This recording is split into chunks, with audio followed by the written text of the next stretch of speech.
नमस्कार। आज हम जानेंगे समास किसे कहते हैं, इसके कितने भेद होते हैं।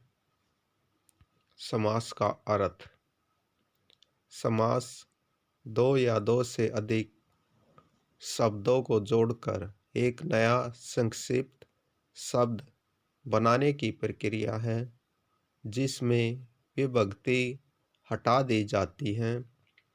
इसके मुख्य रूप से 6 भेद होते हैं। अव्ययभाव, तत्पुरुष, कर्मधारय, द्विगु, द्वंद्व और बहुव्रीहि समास।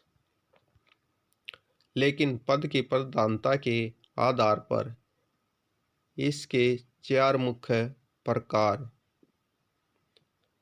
माने जाते हैं।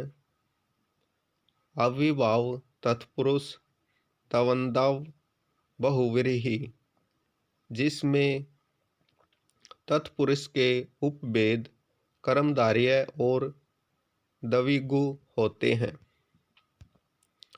समास की परिभाषा।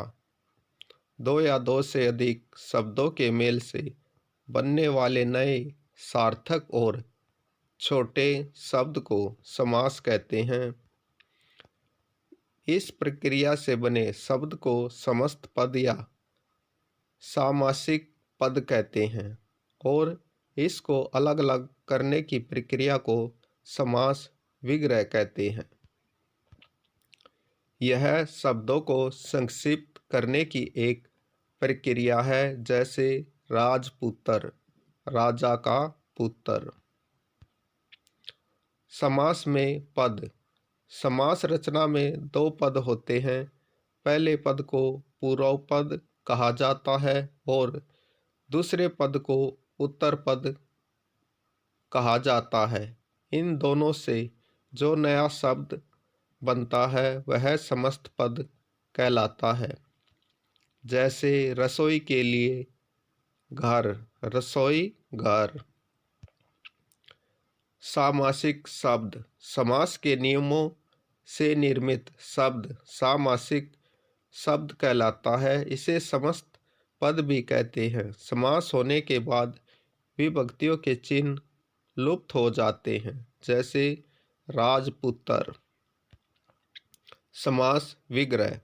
सामासिक शब्दों के बीच संबंधों को स्पष्ट करना समास विग्रह कहलाता है। विग्रह के पश्चात सामासिक शब्दों का लोप हो जाता है, जैसे राज जमा पुत्र, राजा का पुत्र। पूर्व पद और उत्तर पद। समास में 2 पद होते हैं। पहले पद को पूर्व पद और दूसरे पद को उत्तर पद कहते हैं, जैसे गंगा जल। इसमें गंगा पूर्व पद और जल उत्तर पद है। प्रयोग की दृष्टि से समास के भेद। संयोग मूलक समास, आश्रम मूलक समास, वर्णन मूलक समास। पदों की प्रधानता के आधार पर वर्गीकरण। पूर्व पद प्रधान अव्ययभाव समास, उत्तर पद प्रधान तत्पुरुष कर्मधारय द्विगु समास, दोनों पद प्रधान द्वंद्व समास, दोनों पद अप्रधान बहुव्रीहि समास, इसमें कोई तीसरा पद प्रधान होता है। समास के भेद। समास के मुख्य भेद और उनके उदाहरण। अव्ययभाव समास। पहला पद अव्यय जो बदले नहीं और प्रधान होता है।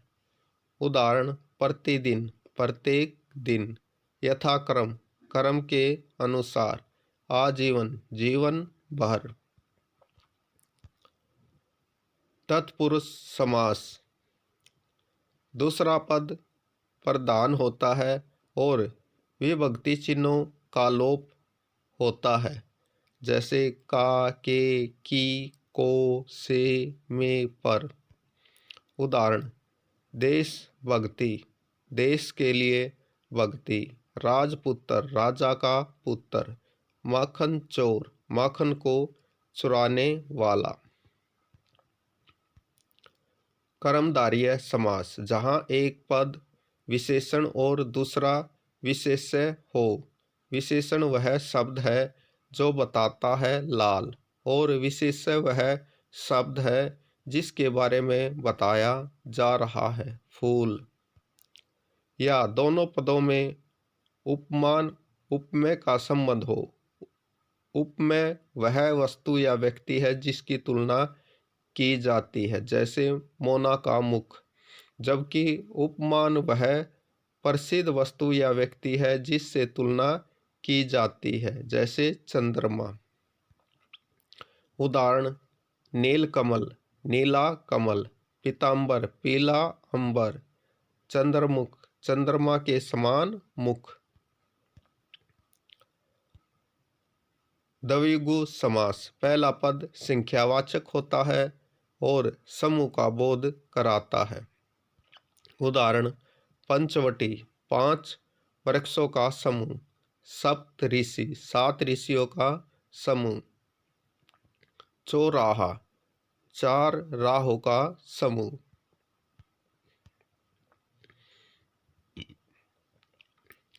द्वंद्व समास, दोनों पद प्रधान होते हैं और या एवं जैसे योजक चिन्हों का लोप होता है। उदाहरण: माता पिता, माता और पिता। राम लक्ष्मण, राम और लक्ष्मण। सुख दुख, सुख और दुख। बहुव्रीहि समास, दोनों पद अप्रधान होते हैं और समास का अर्थ किसी तीसरे विशेष अर्थ की ओर संकेत करता है। उदाहरण: दशानन, जिसके 10 मुख है। रावण। चक्कर पाणी, जिसके हाथ में चक्कर है। विष्णु। नीलकंठ, नीला है कंठ जिसका। शिव।